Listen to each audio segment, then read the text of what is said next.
Avanzamos hoy en nuestra serie expositiva de las epístolas del apóstol Juan. Tenemos un lema para este estudio que estamos haciendo y es Jesucristo, la vida, la luz y la verdad. Estamos en nuestro sermón número 34, que se titula Conocer a Dios. Vamos a estudiar en esta ocasión Primera de Juan, capítulo 4, versículos 7 y 8. Dice la palabra del Señor: Amados, amémonos unos a otros, porque el amor es de Dios. Todo aquel que ama es nacido de Dios y conoce a Dios. El que no ama no ha conocido a Dios, porque Dios es amor. Quisiera introducir esta enseñanza con una frase de un escritor francés que dijo alguna vez: el medio más fácil para ser engañado es creerse más listo que los demás. Y quiero abrir con esta frase porque en ese sentido tenemos que decir que las iglesias cristianas, los cristianos, en su gran mayoría, se sienten más listos que los demás en cuanto al conocimiento de Dios. Incluso los no creyentes acuden a los cristianos para pedir consejo, y esto hace que el cristiano sienta que él tiene más conocimiento que los demás. Y el hecho de que él piense de esa manera, que el cristiano piense o sienta que sabe más que los demás en cuanto al conocimiento de Dios, no es malo. Lo malo es que no es cierto. Lo malo es que en la mayoría de los casos eso no es verdad. En realidad, si nosotros miramos, los cristianos son una de las comunidades que más se ha dejado engañar a través de la historia en cuanto a quién es Dios. ¿Por qué decimos eso? Porque miles y miles de falsas doctrinas a través de la historia han entrado pervirtiendo la imagen de Dios, hablando de Dios de una manera totalmente extraña a lo que Él reveló en las Escrituras, y sin embargo, una multitud de personas que profesan ser cristianas se han apartado de la verdad para ir a esas sectas de error. La pregunta es: ¿no sería más beneficioso para nosotros los cristianos reconocer nuestra ignorancia, confesar nuestra negligencia para estudiar las Escrituras y arrepentirnos? ¿No sería mejor que le pidiéramos perdón al Señor por nuestros pecados y a través del estudio disciplinado de la Biblia creciéramos en el conocimiento de nuestro Dios, de nuestro Salvador? ¿No sería mejor estudiar y aprender y realmente conocer? Hoy continuamos con nuestro estudio de la epístola del apóstol Juan, de la primera epístola, que escribe a una iglesia que está pasando precisamente por un momento de falsa doctrina, de engaño. Y hemos visto que en el capítulo 4 el apóstol Juan nos habla de 10 claves para el discernimiento cristiano. Estamos estudiando esas 10 claves. Hemos visto 4 de esas claves. Hablamos primeramente de la importancia de conocer la realidad del mundo, la realidad de la condición del hombre. Pero también hablamos de la importancia de conocer las Escrituras. No podemos tener discernimiento si no conocemos las Escrituras. Dijimos que el hombre que no conoce la Escritura es un blanco fácil del engaño. También hablamos de la importancia de conocer el Evangelio bíblico. Y vimos la cantidad de falsos evangelios que existen hoy en día y cómo muchos cristianos corren a esos falsos evangelios porque sencillamente no conocen el Evangelio que enseña sus Biblias. Y en nuestra última enseñanza hablamos de la importancia de identificar al maestro. ¿Recuerdan? Hablamos de la importancia de saber quién es realmente esa persona que enseña, de qué es que habla realmente, del mundo o del evangelio. ¿Se recuerdan? Hablamos de que también es importante identificar el espíritu que está detrás de esa enseñanza. ¿Quién es el que opera a través de esa enseñanza? Así que hemos visto esas 4 cosas que son importantes saber, conocer, si queremos tener discernimiento. Hoy, en el texto que estudiaremos, veremos la 5ª clave para un buen discernimiento, que es conocer a Dios. Una de las falencias de la iglesia a la que escribe el apóstol Juan es precisamente esa, la falta de conocimiento de quién es Dios. Y eso obviamente les hizo vulnerables al engaño de la falsa doctrina de los gnósticos. Recuerdan que ese es el contexto en el que está escribiendo el apóstol. En este texto, el apóstol nos va a enseñar 3 aspectos en los cuales todo creyente debe conocer a Dios. Todos los creyentes debemos conocer a Dios en estos 3 aspectos que vamos a ver hoy. Y vamos a avanzar a través de ese estudio, si Dios nos lo permite. Entonces, el primer aspecto importante que nos muestra el apóstol aquí es su obrar. ¿Qué debemos conocer de Dios? Primeramente, su obrar. En el versículo 7, la parte A, Juan continúa diciendo: amados, amémonos unos a otros, porque el amor es de Dios.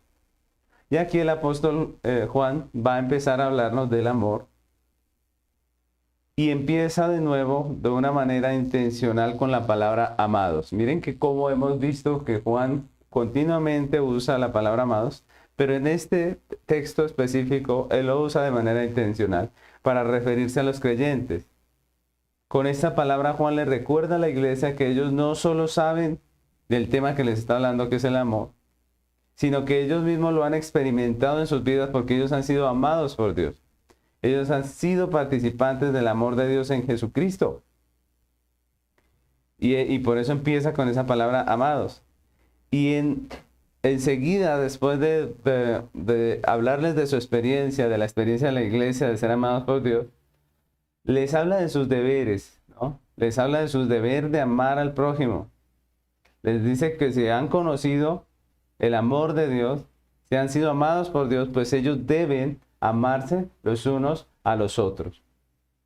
Y no es la primera vez que Juan le recuerda a la iglesia esta obligación. Recuerda, en toda la carta hemos estado estudiando y vemos cómo una y otra vez le recuerda a la iglesia su deber de amar al prójimo, de amar a los hermanos, del amor fraternal. Hemos estudiado el tema del amor fraternal. Lo hace reiteradamente. ¿Por qué, mis hermanos?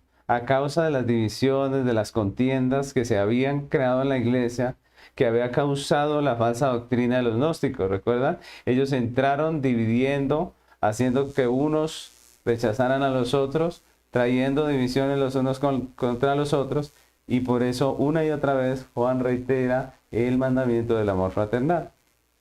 Pero Juan no solamente reitera el mandato del amor fraternal, sino que también le da una razón a la iglesia por la cual debe amarse los unos a los otros. Una razón que nos hace reflexionar en qué tanto la iglesia realmente conocía a Dios. El apóstol dice, porque el amor es de Dios. Dice, amados los unos a los otros, porque el amor es de Dios. Y esa frase es muy importante. Lo que está diciendo con estas palabras es que el amor es una de las características fundamentales del obrar divino. El amor es de Dios. El amor es una de las características fundamentales del obrar divino. Pero como ya hemos visto, el amor de Dios no es como un sentimiento humano de ternura o una especie de debilidad afectuosa, sino que Dios ama en justicia y en verdad. No podemos confundir, cuando leemos esa palabra amor, no podemos confundir esa palabra con un sentimiento humano, porque cuando hablamos del amor de Dios o de que el amor es de Dios, estamos hablando del amor como lo describe la Biblia, como lo describe las Escrituras, y eso es un amor en verdad y en justicia. Y especialmente hablando de la iglesia, la redención planeada por Dios desde la eternidad y obrada en Jesucristo, en la obra de Cristo en la cruz, lo que manifiesta es el amor soberano de Dios en verdad y en justicia. Manifiestan ese amor soberano de Dios en amor y en justicia. Y eso es importante. Romanos 5:8 dice, mas Dios muestra su amor para con nosotros en que siendo aún pecadores, Cristo murió por nosotros. Dios manifiesta su amor para con nosotros en que siendo aún pecadores, Cristo murió por nosotros. Y el mismo apóstol Juan dice en Juan capítulo 3, versículo 16, porque de tal manera amó Dios al mundo, que ha dado a su Hijo unigénito para que todo aquel que en él cree no se pierda, mas tenga vida eterna. De tal manera amó Dios. La cruz es la manifestación del amor divino. El Dios verdadero obra en amor, y es lo que le está recordando Juan a la iglesia. Nuestro único y buen Dios obra en amor. Y si el amor es una característica fundamental del obrar divino, esta iglesia, lo que está enseñando Juan, lo que nos está mostrando Juan, es que esta iglesia se había dejado engañar de los falsos maestros y se había dejado dividir como congregación porque no entendían el obrar de Dios, porque no entendían que Dios obra en amor, que el fruto de la sana doctrina no es el odio, que el fruto de la sana doctrina no es la murmuración, ni la difamación, ni el rencor, que el fruto de la sana doctrina es el amor. El fruto de la sana doctrina es el amor fraternal, pero no un amor fraternal alcahueta, sino el amor fraternal en justicia y santidad, como lo dice la Escritura. Si ellos hubiesen entendido el obrar de Dios, habrían dicho, esta doctrina es falsa porque Dios no obra de esta manera, ¿cierto? Esta enseñanza es falsa porque Dios no obra así. Dios no obra de esta manera.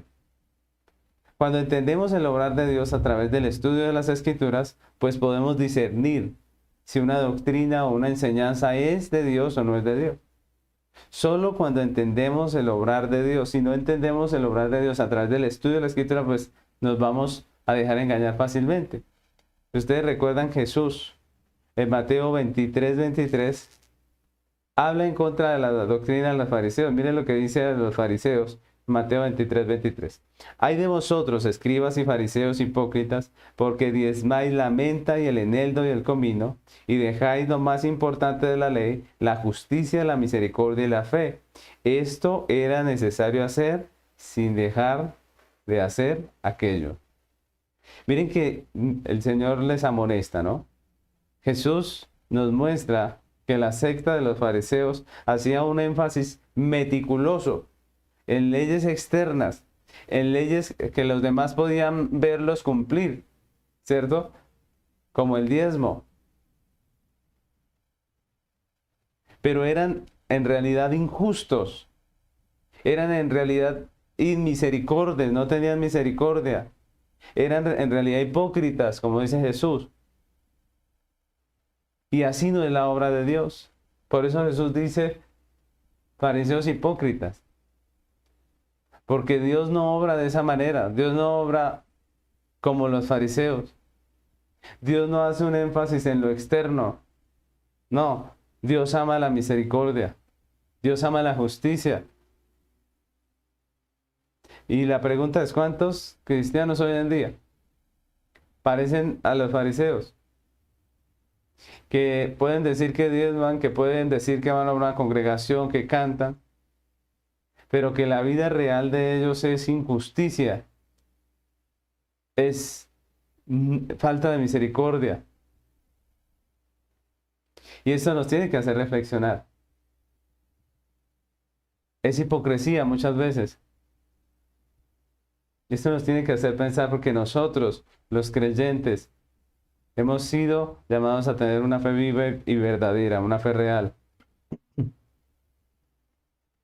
Muchas falsas doctrinas se han infiltrado en la iglesia a través de la historia, precisamente por la falta de conocimiento acerca de cómo obra Dios. Cómo obra Dios según las Escrituras. La iglesia es tarda para estudiar la Biblia, para conocer a Dios a través de la Escritura, y por eso se han infiltrado muchas falsas doctrinas en la iglesia. Por ejemplo, la falsa doctrina de la salvación por obra. Es una doctrina que ignora la justicia que Dios exige del hombre, que es perfecta. Los que creen que pueden salvarse a sí mismos por sus buenas obras desconocen el estándar de justicia de Dios, que es perfecto. No entienden por qué Jesucristo vino a morir en la cruz. aunque se denominan cristianos, en realidad no creen de una manera cristiana, no creen como dice la Escritura. En realidad no le conocen, no conocen el obrar de Dios. Lo que hizo Cristo en la cruz, no entienden lo que Cristo hizo en la cruz. Lo mismo podemos decir de la falsa doctrina del purgatorio. Un supuesto sitio donde van las almas a ser torturadas para purgar sus penas. Esa doctrina no solamente es falsa, sino que es un insulto a la obra de la expiación de Cristo, porque la presenta como insuficiente, como carente de poder para expiar el pecado del hombre. Cristo salva a los pecadores de forma perfecta, completa. Su sangre es suficiente para cubrir los pecados de su pueblo. No se requiere más. No se requiere otra expiación, no se requiere purgar las penas, purgar las faltas, los pecados con situaciones difíciles en esta tierra, ni con un lugar de tormento. No. La obra de Cristo es suficiente para su pueblo. Los que no conocen el obrar redentivo de Dios caen fácilmente en esa clase de engaños.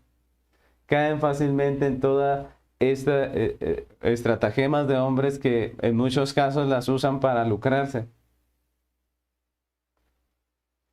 Y ni hablar del liberalismo teológico que hoy en día es tan popular en muchos lugares, que enfatiza en el amor de Dios como si el amor de Dios fuera una licencia para pecar, como si el amor de Dios fuera una licencia para hacer lo malo, y desconocen la verdadera realidad de cómo obra Dios de manera justa, de manera perfecta, de manera santa.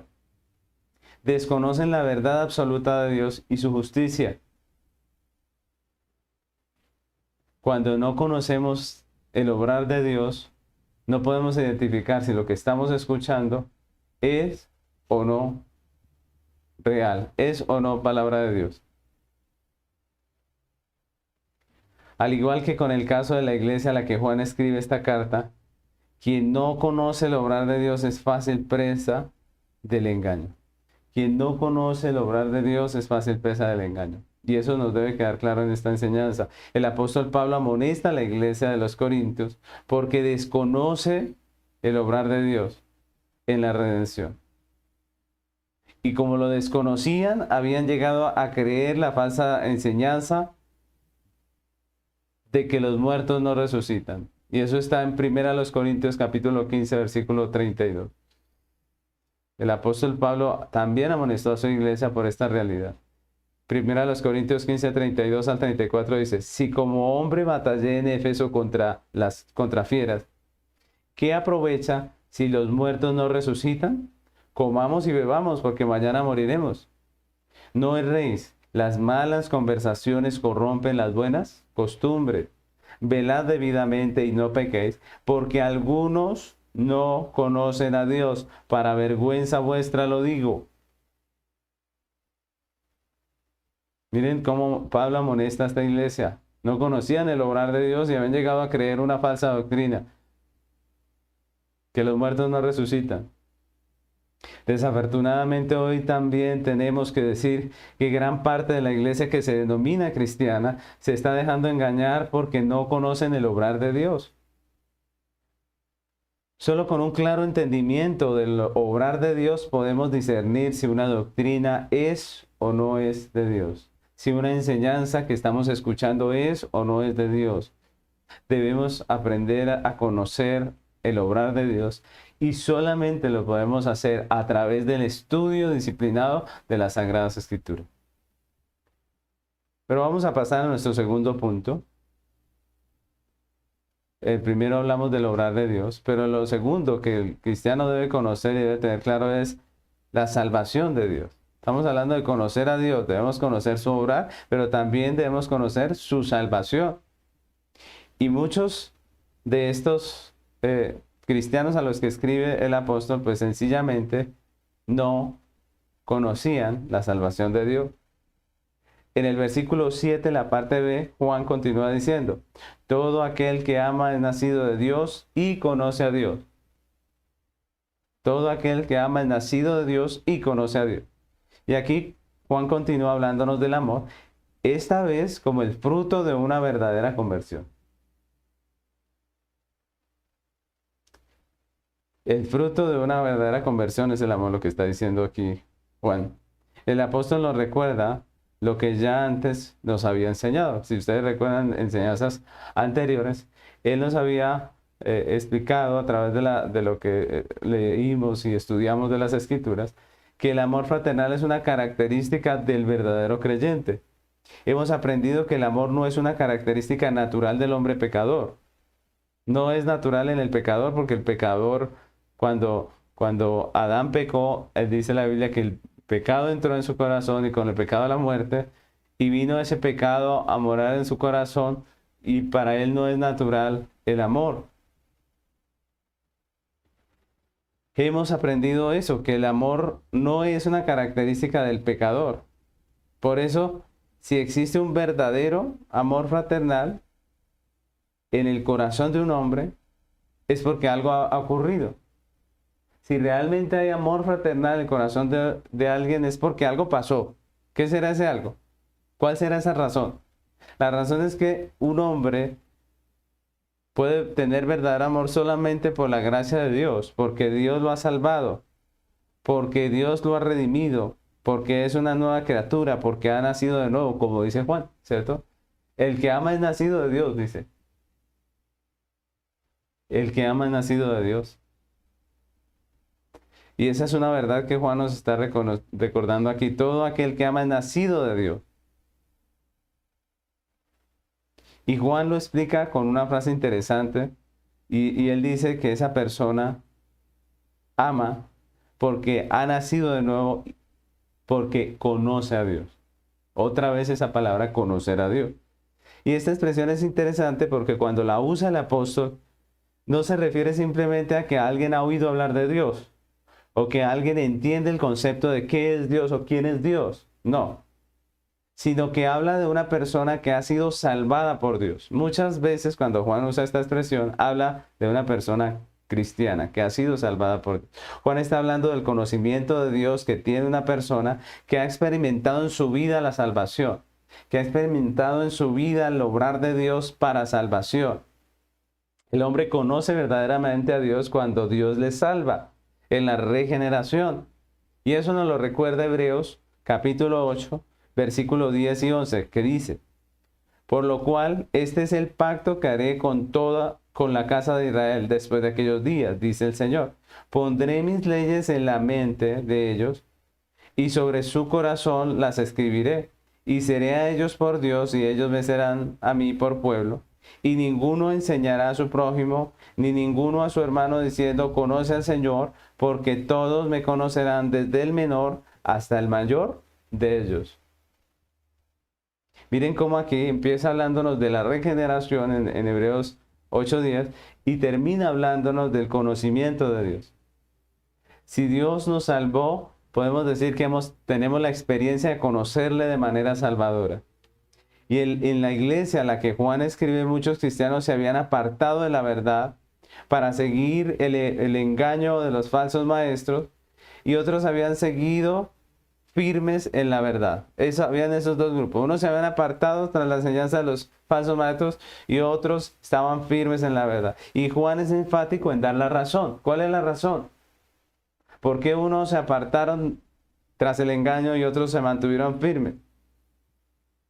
Juan da la razón de una manera enfática. Los que desertaron con sus actos están demostrando que nunca conocieron realmente a Dios de manera salvadora, que nunca fueron redimidos, que eran simplemente personas religiosas, afines de pronto a la enseñanza, afines de pronto a la religiosidad, pero personas que no eran salvas, que no eran convertidas. Y a los que perseveraron con sus actos, Juan dice que están demostrando que realmente habían conocido a Dios por el obrar del Espíritu Santo. Así que al igual que en el caso de esta iglesia, la razón por la que hoy en día tantas personas que se denominan creyentes corren apresurados a abrazar el engaño es porque la mayoría de ellos, mis hermanos, no han tenido un verdadero conocimiento del Salvador. no han sido salvados. Muchos de ellos, cristianos profesantes, no han sido nacidos de nuevo. No son verdaderos creyentes. Y por esa razón, cuando viene el engaño, estas personas que hacen parte de la iglesia local, física, pues salen corriendo tras el engañador. Pero también es importante decir que si hay una iglesia verdadera, si hay un remanente de hombres y mujeres de Dios que perseveran en la sana doctrina, que se mantienen firmes, que no corren tras el engaño, es solamente por la gracia de Dios en Cristo, por la redención, por el nuevo nacimiento de Dios obrado en nosotros. Porque en su misericordia Dios le ha placido revelarse a nosotros y le agradó darse a conocer a nosotros. Es misericordia.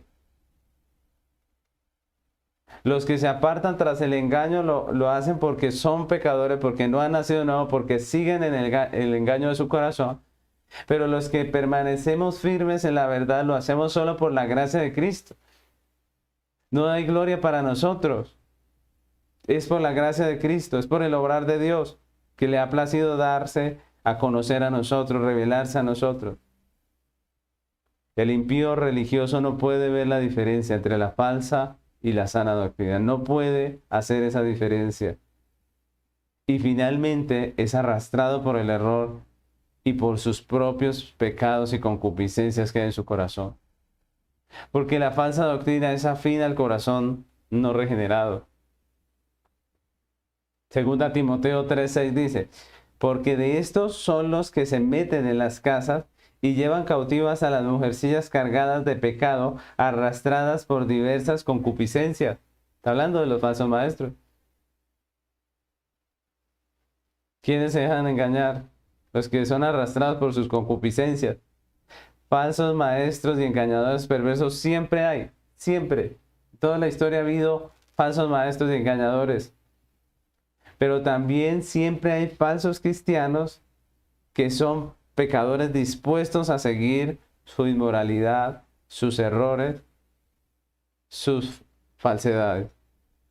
Segunda Timoteo 4, versículos 3 y 4, dice la palabra del Señor. Porque vendrá tiempo cuando no sufrirán la sana doctrina, sino que teniendo comezón de oír, se amontonarán maestros conforme a sus concupiscencias, y apartarán de la verdad el oído, y se volverán a las fábulas. Los falsos maestros siempre hablarán doctrinas que apelan a las concupiscencias de los hombres. Y los hombres que realmente no son cristianos, pero son religiosos, pues van a sentirse atraídos por esas falsas doctrinas, por sus concupiscencias, y van a correr detrás de estos maestros perversos. Se amontonarán, dice la Biblia. Apartarán el oído de muchos que se denominan cristianos. Y estos volverán a las fábulas, dice la Biblia. Esto fue lo que pasó en la iglesia a la que el apóstol Juan escribe. Y es lo que está pasando en muchos lugares hoy en día. Muchas personas se congregan en un local, todas profesan ser cristianas, pero cuando viene el engaño, cuando viene la falsa doctrina, es cuando se da uno cuenta cuántas personas realmente asistían a esa iglesia, cuántas personas realmente eran creyentes. Solo los verdaderos creyentes que han conocido a Dios como su Salvador pueden permanecer en la verdad en medio de los constantes ataques de la falsa doctrina. Solamente el creyente nacido de nuevo, solamente el que realmente ha sido salvado por la gracia de Dios puede permanecer firme en medio de esas situaciones. Y el tercer punto de nuestra enseñanza hoy es su ser. Estamos hablando de cuáles son los conceptos o cuáles son las cosas importantes más bien que la iglesia debe entender acerca de Dios. Estamos hablando del conocimiento de Dios y qué cosas debemos nosotros tener claras. Dijimos primero que el obrar de Dios. Segundo, que debemos conocer la salvación de Dios. Y tercero, decimos que debemos conocer el ser de Dios, su ser, el ser de Dios. Y en el versículo 8 Juan continúa diciendo, el que no ama no ha conocido a Dios porque Dios es amor. En el versículo 8 Juan termina hablándonos de la ausencia del amor fraternal. Miren que todo este escrito tiene ese tema del amor de Dios. Aquí Juan nos está hablando de la ausencia del amor fraternal y esta vez la muestra, esa ausencia, la muestra como el fruto de un corazón no regenerado. Así como la presencia de amor fraternal en un corazón manifiesta que ha sido regenerado, también la ausencia de amor fraternal en el corazón manifiesta que la persona no ha sido regenerada, que el profesante realmente no es cristiano. Y el apóstol nos recuerda lo que ya antes nos ha enseñado, que la ausencia de amor fraternal es una característica del no creyente. Hemos aprendido que el fruto del corazón del hombre sin Cristo, del pecador, es todo lo contrario al amor. Recuerden que el amor es el resumen de la ley. Y vimos que lo que produce el corazón es todo lo contrario al amor. Ustedes recuerdan, por ejemplo, Mateo capítulo 15, versículo 19. Quiero leérselos para recordarles un poco. Dice, porque del corazón salen los malos pensamientos, los homicidios, los adulterios, las fornicaciones, los hurtos, los falsos testimonios, las blasfemias. Miren que todas estas cosas son contrarias a la ley. Todas estas cosas son contrarias al amor. El hombre pecador, por su naturaleza pecaminosa, no produce amor verdadero. Obra bien muchas veces por interés, por un interés muchas veces pecaminoso, pero no por amor verdadero. Lo que Jesús nos enseñó es que el corazón del hombre manifiesta todo lo contrario al amor. Por eso, si no existe verdadero amor fraternal en el corazón de un hombre, lo que Juan nos está enseñando es que aunque esta persona diga lo contrario, ese hombre no ha conocido a Dios. Aunque esta persona diga que sí es creyente, que hace parte de una iglesia, que es miembro de una congregación, la realidad es que no ha conocido a Dios. Y lo interesante de esta expresión es que en esta ocasión está seguida de una declaración explícita, de una afirmación muy interesante. El apóstol dice que tal hombre que carece de amor está manifestando que no conoce a Dios, porque Dios es amor. Porque Dios es amor. Y aquí, a diferencia del primer punto, la explicación del apóstol no tiene que ver con lo que Dios hace, sino con lo que Dios es.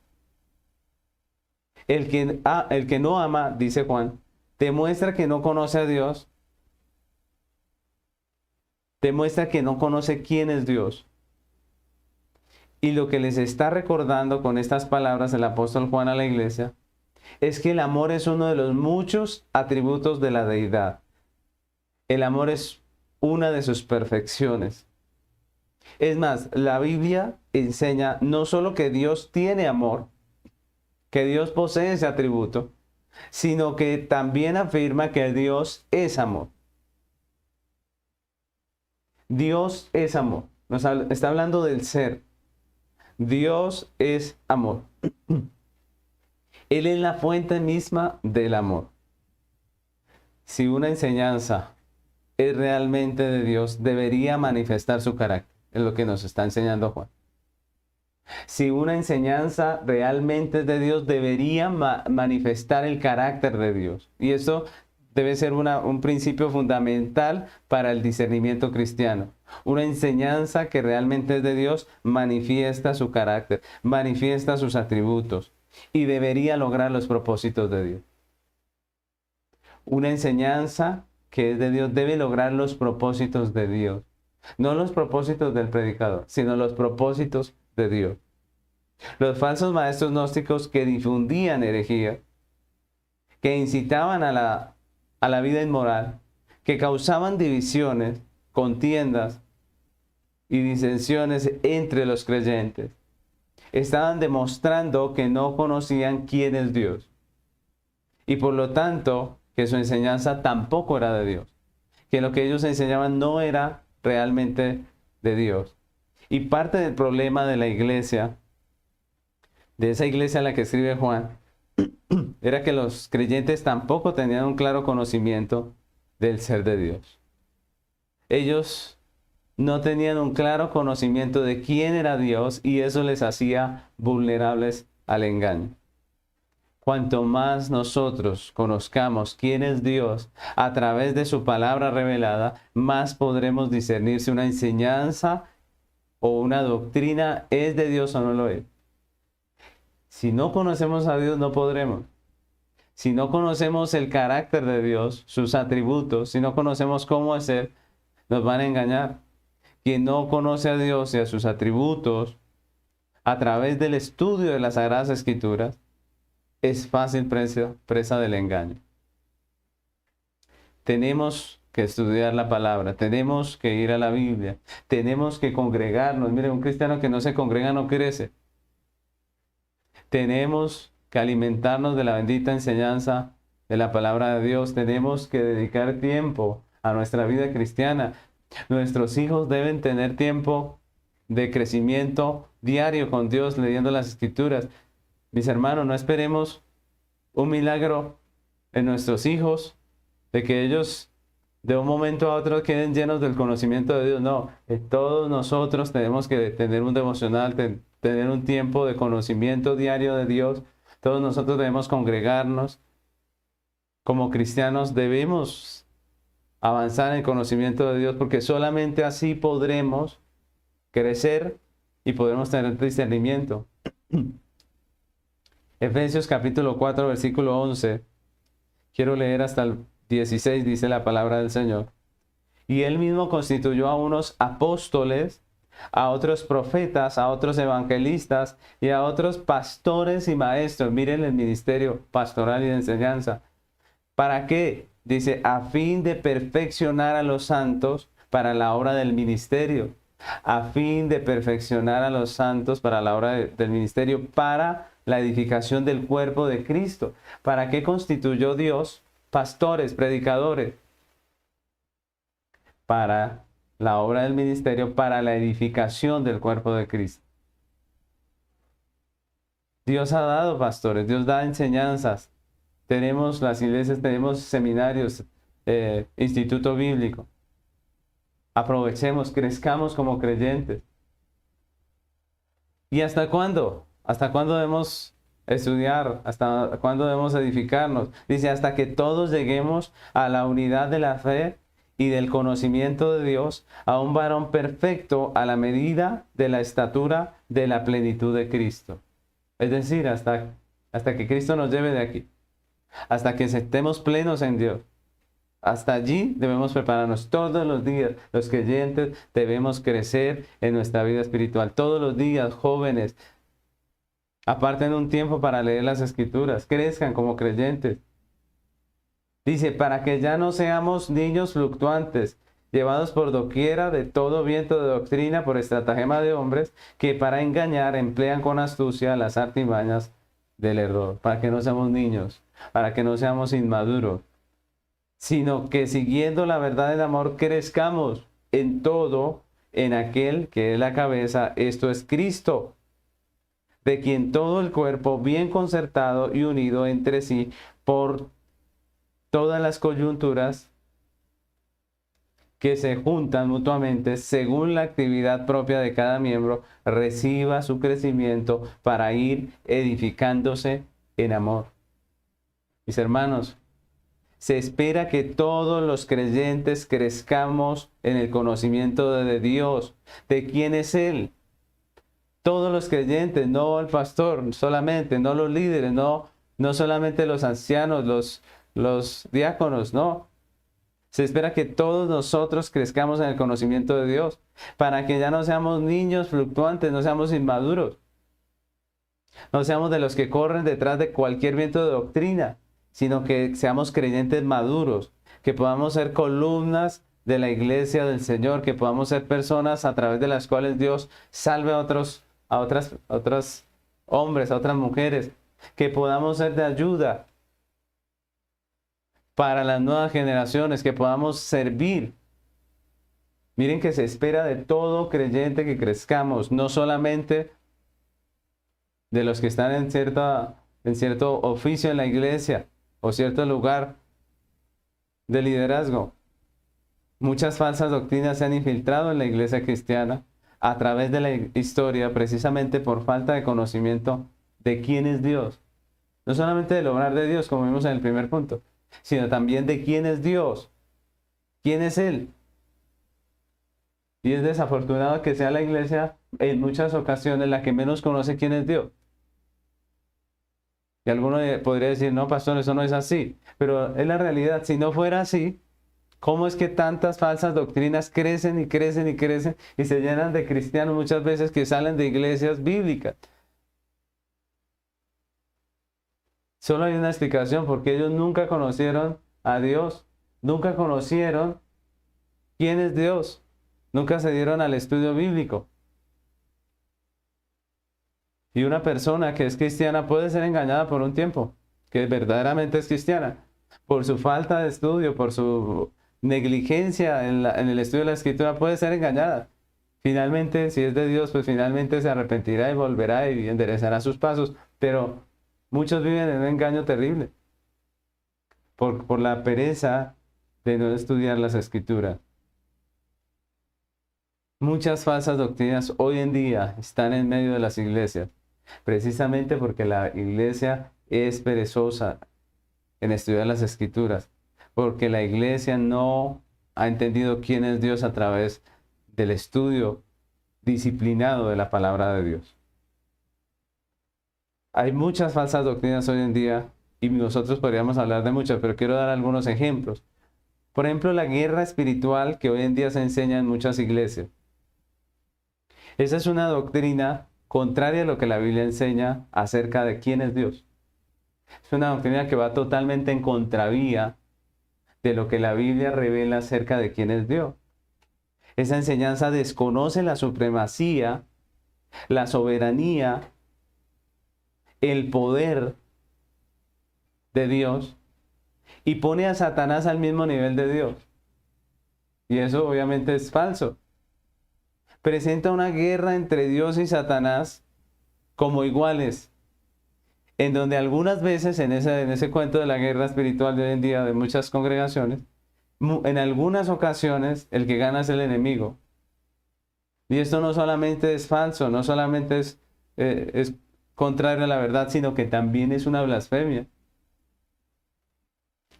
También es tomar el nombre de Dios en vano. Dios no tiene un rival a su nivel. Esa es la verdad. Dios no tiene un rival a su nivel. ¿Por qué? Porque Dios es único. No hay otro Dios. Solo hay un Dios verdadero. Solo hay un Dios. Satanás es una de las creaciones de Dios. Y el Señor tiene pleno dominio de todas sus criaturas, incluso de Satanás que se rebeló. Y eso lo podemos ver en la Biblia. Si nosotros leemos la Biblia, si estudiamos las Escrituras, podemos conocer quién es Dios, podemos conocer cómo obra, podemos conocerle verdaderamente y no dejarnos engañar. La Biblia nos muestra quién es Dios.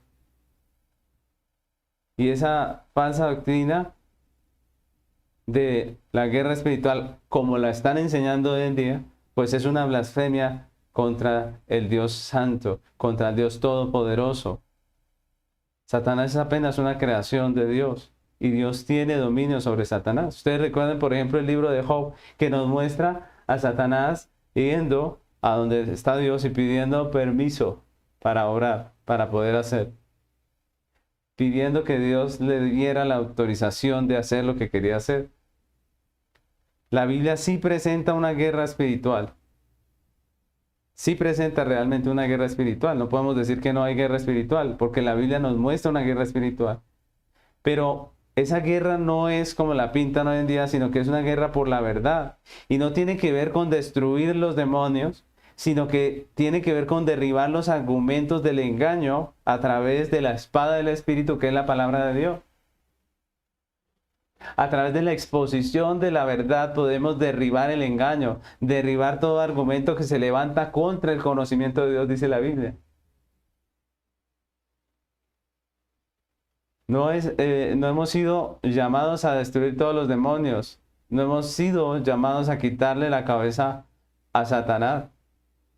Hemos sido llamados a contender ardientemente por la fe. Y eso es lo que la Biblia nos enseña.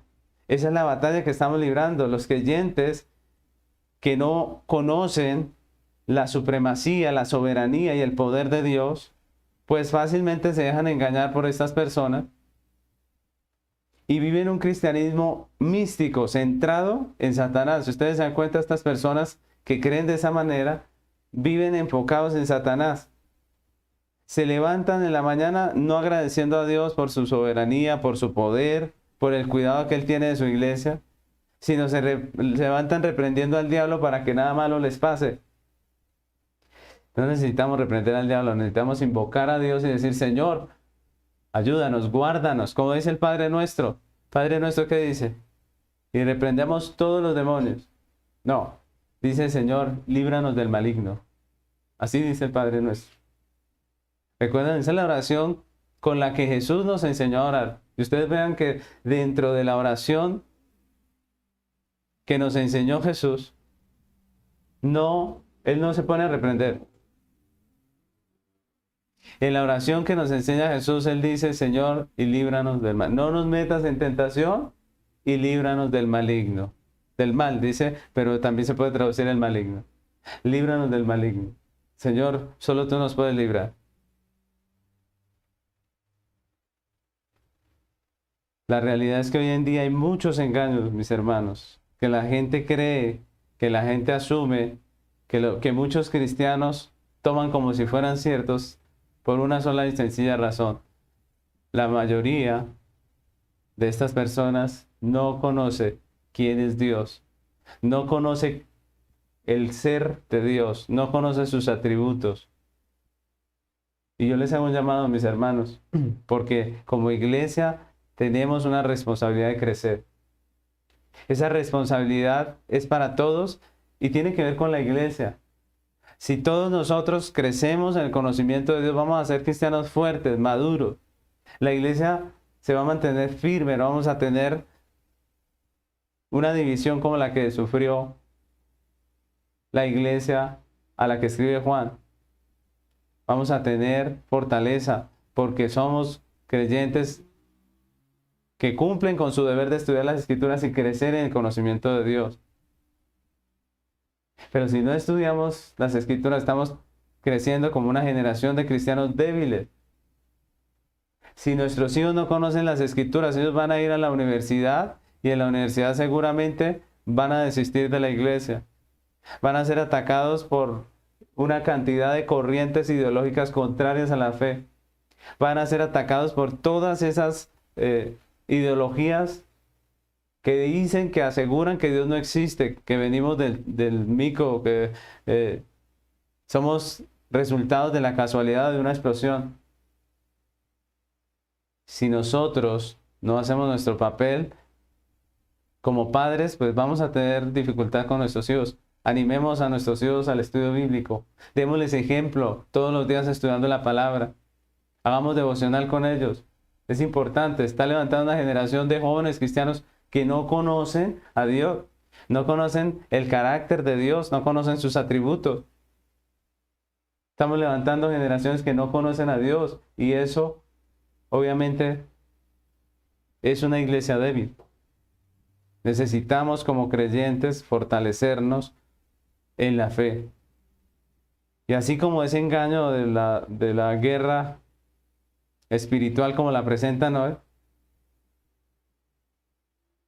hay una cantidad de engaños en la que una gran multitud de creyentes cae por esa razón. Por lo que Juan está diciendo aquí. Porque no saben quién es Dios. Porque no saben quién es el Dios al que adoran. No tienen conocimiento de su ser. Así que yo quisiera concluir esta enseñanza resumiendo lo que hemos aprendido. El problema de la iglesia de hoy es el mismo problema de la iglesia del tiempo de Juan. Muchas de las personas que se denominan cristianas, que se congregan en las iglesias locales, aunque sean religiosas, aunque sean muy devotas, o aparenten más bien mucha devoción, en realidad muchos de ellos no conocen a Dios como Salvador. Es decir, en realidad no son creyentes verdaderos y por eso cuando llega la falsa doctrina son los primeros que están allí haciendo fila para irse tras ellos. Muchos que se congregan hoy en día no son cristianos y eso no es una sorpresa. Eso ya Jesús lo había dicho en su tiempo, también multitudes le seguían y él les predicaba y les decía, les advertía. ¿Recuerdan cuando les dijo que miraran bien si tenían para acabar la edificación que estaban comenzando a construir? ¿Recuerdan cuando en Juan 6 Jesús les habló de tal manera que muchos, dice, de sus discípulos se apartaron y ya no andaban con él? Mis hermanos, esa es una realidad. Muchas personas en la iglesia cristiana no son cristianas.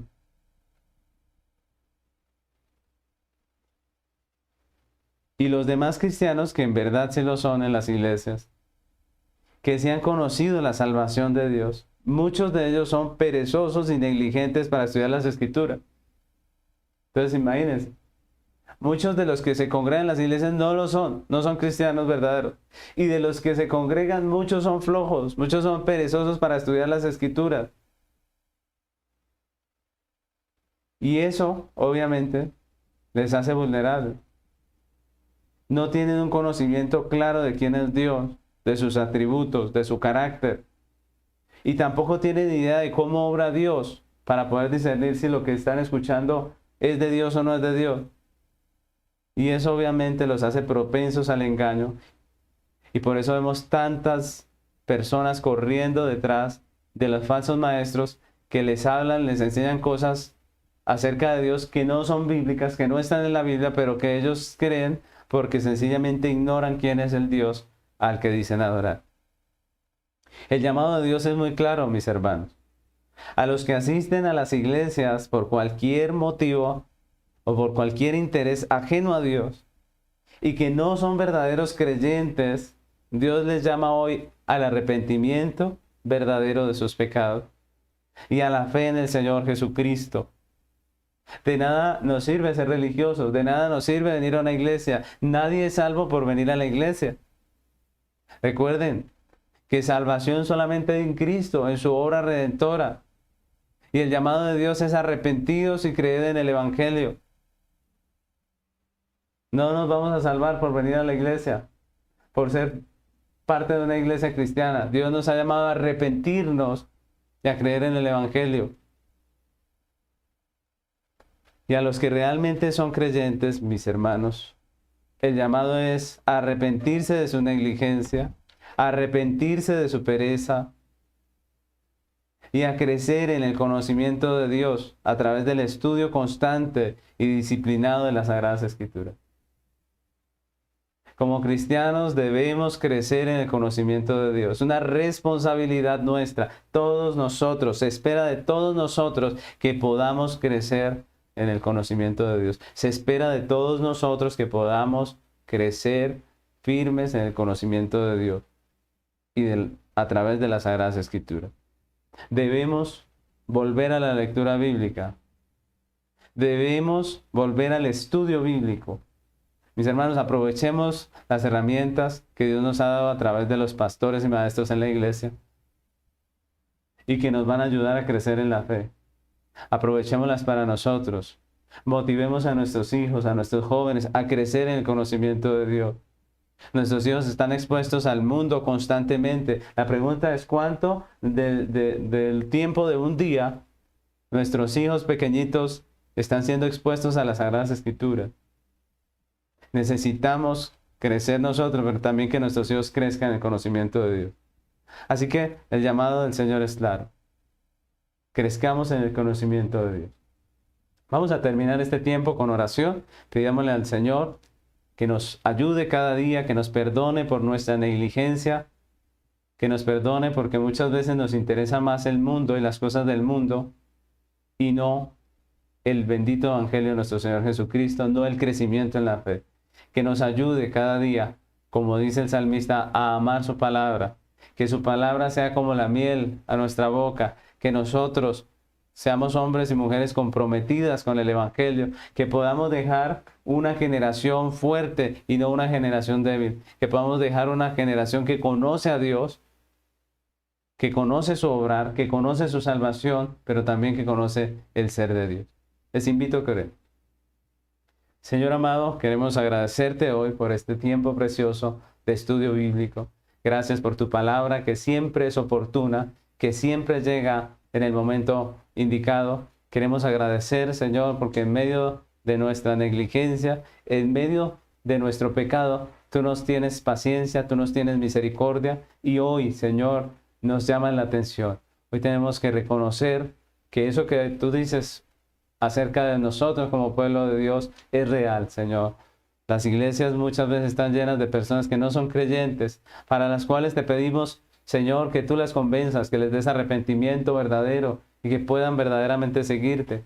Pero también, Señor, sabemos que nosotros como creyentes somos negligentes para el estudio. Oramos para que pongas en nosotros el querer como el hacer, para que a través de las Escrituras podamos conocerte a ti, podamos conocer quién eres tú, podamos conocer tu ser, tu carácter, Señor, podamos conocer tus atributos, pero también podamos conocer a través de la Escritura cómo obras tú, cuál es la manera en que tú obras realmente. Ayúdanos a crecer cada día en el conocimiento de Dios. Ayuda a nuestros hijos, Señor, a crecer en el conocimiento de Dios. Levanta de estos jóvenes, de estos niños, una generación fuerte que conozca a Dios primeramente como Salvador, pero también que conozca su ser y su obra. Ayúdanos, Padre, te lo pedimos en el nombre de Cristo Jesús.